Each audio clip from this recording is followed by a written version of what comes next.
कि स्कूल में कॉलेज में हमको हिजाब पहन के जाना है। मेरा कोई आपत्ति नहीं है, आप जो भी पहने, लेकिन आप अगर स्कूल में कॉलेज में हिजाब पहन के जाते हैं तो कल हिंदू भाई लोग बोलेगा हम भी कोई ड्रेस पहन के जाएगा, कोई कल क्रिश्चियन लोग बोलेगा हम भी कोई ड्रेस पहन के जाएगा। अरे भाई, कॉलेज और स्कूल पढ़ने के लिए होता है, वो फैशन शो के लिए नहीं होता है कि आप जाके फैशन शो शुरू कर दो। ये बात नहीं होता है। ये बात आपका मन में रहना चाहिए कि मुसलमान बच्चियों को भी पढ़ने का अधिकार है, उनको भी डॉक्टर बनना चाहिए, उनको भी इंजीनियर बनना चाहिए। कहां आप उनको हिजाब का चक्कर में फंसा रहा है। तो हिजाब आप पहनो, आपका घर में पहनो, जहां भी पहनो, लेकिन जब कॉलेज और स्कूल में आप जाते हो तब स्कूल कॉलेज का यूनिफॉर्म पहनो। वो यूनिफॉर्म से आपका बीच में समानता आएगा, आपका बीच में इक्वालिटी आएगा, एक दूसरे का बीच में प्यार और मोहब्बत होगा, आप आगे जा सकेगा। लेकिन कांग्रेस बोल रहे नहीं नहीं, मुसलमान बेटियों को डॉक्टर नहीं बनना चाहिए, इंजीनियर नहीं बनना चाहिए, उनको हिजाब पहनना चाहिए और कुछ नहीं करना चाहिए। ऐसे कांग्रेस का राजनीति है। हरीश रावत जी यहाँ में बोला कि मुस्लिम यूनिवर्सिटी होना चाहिए। अरे बाबा, मुस्लिम यूनिवर्सिटी में पास करने का बाद वो लोग को क्या रिलायंस में नौकरी मिलेगा, उनको क्या अदानी में नौकरी मिलेगा, उनको क्या टाटा में नौकरी मिलेगा। अरे हरीश रावत जी, आप बोला है महाभारत में भीष्म जो है मैं वो भी हूँ। अरे महाभारत का भीष्म कौरव में था, लेकिन उनका मन पांडव का साथ है, पांडव का साथ था। आज आपने वोट का लालच में इतना तक गिर गया। क्यों आप हिंदू है, क्यों नहीं बोलते हम एक हिंदू यूनिवर्सिटी करेगा यहाँ में? वो तो आप नहीं बोलेगा, हम चाहते भी नहीं हूं।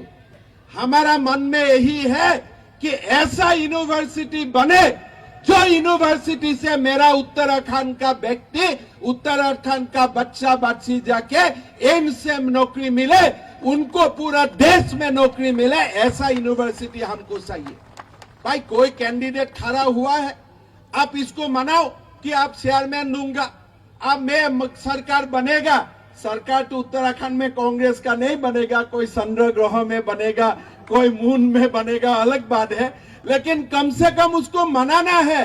इतना जाके मनाओ कि भाई आपको सरकार आने से अध्यक्ष पद दे दूंगा, उपाध्यक्ष पद दे दूंगा, लेकिन आप जाके बोलता है कि भाई नहीं नहीं, सरकार आने से आपको मैं मुस्लिम यूनिवर्सिटी दे दूंगा।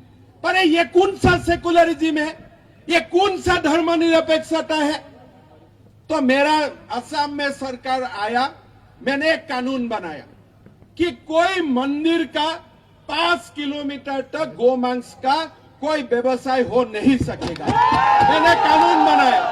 तो कांग्रेस वाला लोग असेंबली में बोला आप क्यों कानून बनाया, हम इसको विरोध करता है। मैं बोला ज्यादा विरोध मत करो, 10 किलोमीटर कर दूंगा, 5 किलोमीटर को 10 किलोमीटर कर दूंगा। आप देखिए, मुसलमान लोग आपत्ति नहीं करता है, कौन आपत्ति करता है? कांग्रेस का लोग आपत्ति करता है। इसलिए कांग्रेस तुष्टीकरण का राजनीति कांग्रेस का डीएनए बन चुका है। अरे भाई, आप क्या नमाज का दिन में ऑफिस बंद होगा? ये क्या क्या आप क्या बनाना चाहते हैं? एक जिन्ना तो देश को टुकड़ा टुकड़ा करके लेके गया है, और आप क्या, आपका जिन्ना का भूत घुस गया है क्या? ये देश को आप दोबारा टुकड़ा टुकड़ा करना चाहते हैं क्या? आज अभी देखो, राहुल गांधी 2 दिन से पीछे पड़ा है कि इंडिया देश नहीं है, इंडिया एक यूनियन ऑफ स्टेट्स है। अरे भाई, ये क्या बास का यूनियन है? ये क्या स्टूडेंट्स यूनियन है? ये क्या कल्चरल यूनियन है? देश एक जीवित आत्मा होता है, देश ऐसा बात नहीं है, देश यूनियन नहीं होता है। आज राहुल गांधी का ऐसा हालत हो गया कि वो बोलता है हमारा देश एक यूनियन ऑफ स्टेट है, उत्तराखंड और असम मिल के भारत बनाया है। नहीं, भारत हमारा आत्मा है। 5000 साल का पहले से ही हम भारतीय है, और भारतीय मरते दम तक हम भारतीय रहेगा। अब देखो, अब देश में क्या क्या बात आने लगा है। देश में बात आने लगा है कि हिजाब का बात करो। नरेंद्र मोदी किसका बात करता है? नरेंद्र मोदी सनराइज इंडस्ट्री का बात करता है, आर्टिफिशियल इंटेलिजेंस का बात करता है, नरेंद्र मोदी इंटरनेट का बात करता है, नरेंद्र मोदी बोलता है देश को मंगल ग्रह तक जाना चाहिए, नरेंद्र मोदी बोलता है देश को विश्व गुरु बनना चाहिए। और ये लोग जाके क्या बोलता है मेरा बेटी को, आप लोग हिजाब पहनो। अरे भाई ये काम का काम बाद हुआ है क्या? आज आप ये लोग का मेंटेलिटी देखो, ये लोगों का मेंटेलिटी देखो। जनरल बिपिन रावत था हमारा उत्तराखंड की गौरव था, देश का गौरव था। उनका नेतृत्व में भारत ने पाकिस्तान में सर्जिकल स्ट्राइक किया। राहुल गांधी क्या बोला? भाई प्रूफ दो, प्रमाण दो।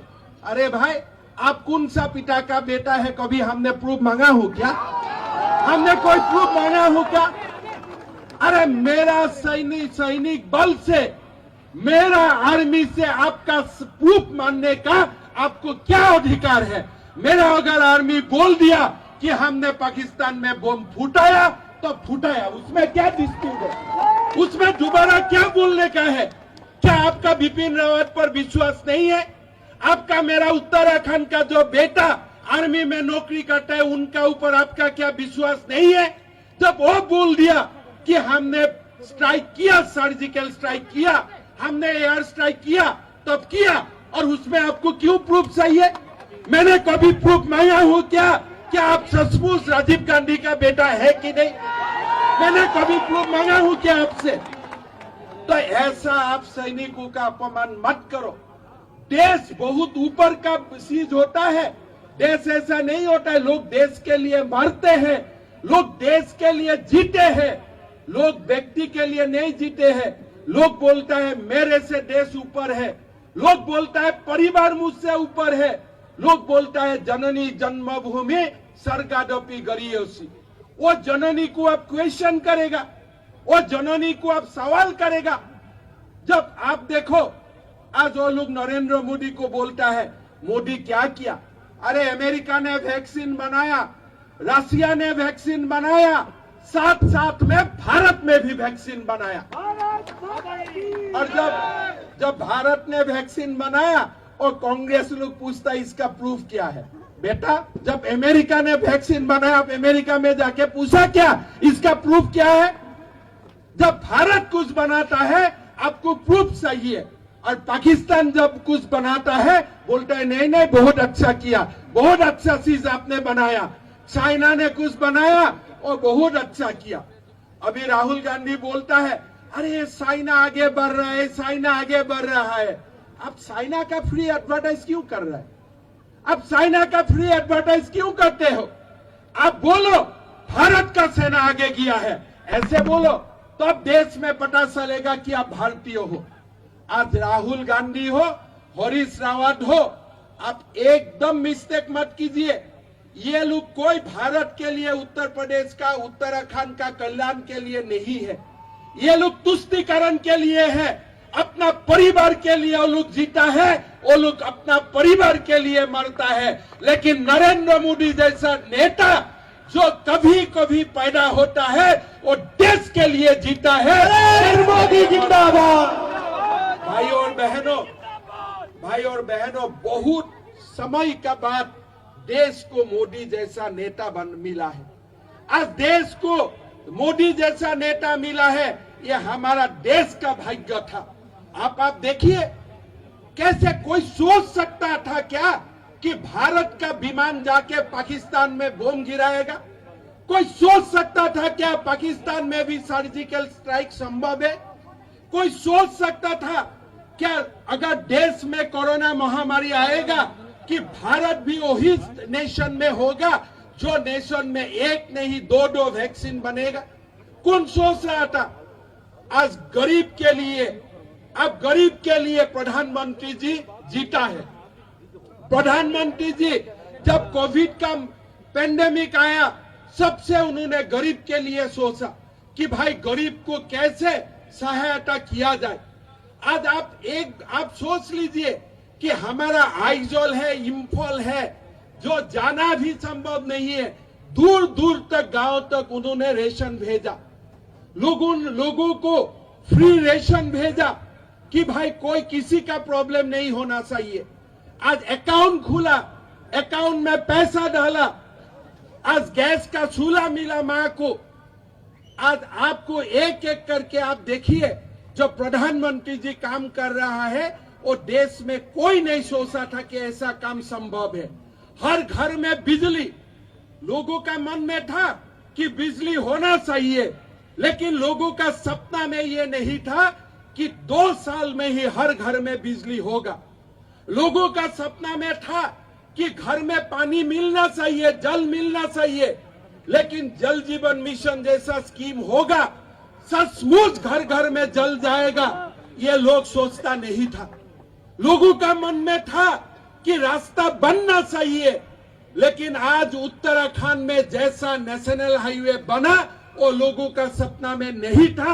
आज अरुणाचल में जैसा रोड बना वो लोगों का सपना में नहीं था। आज कांग्रेस का एक मंत्री था AK एंटोनी, उन्होंने क्या बोला कि हमारा गलती हो गया, हम चाइनीज का जो बॉर्डर है, टेरिटरी है, उसमें हमको रास्ता बनाना था। आपने तो